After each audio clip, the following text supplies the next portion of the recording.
व्यवसायी को खंडार आक्रमण कर लुटि नेले 4 लाख टंका।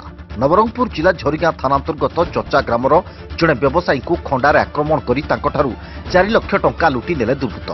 मोटरसाइकेल रे चचा गांव बंका व्यवसायी राजेंद्र सिंह यादव झरिगांर पोंगरा हाट जिबा समय 3 दुर्बृत्त चकला पदर घाटी ठारे व्यवसायी को खंडार आक्रमण कर 4 लाख टंका लुटि नेइछन्ति। मुहरे कपड़ा बांधि आसिथिबा डकायत माने प्रथमे व्यवसायी को अटकाई खंडा साहाय्य आक्रमण कर ब्याग रे थिबा टंका लुटि नेले।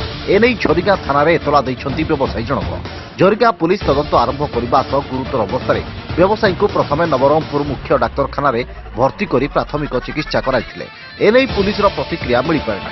झरिगांरू Krishna Sahu report, S News Odia.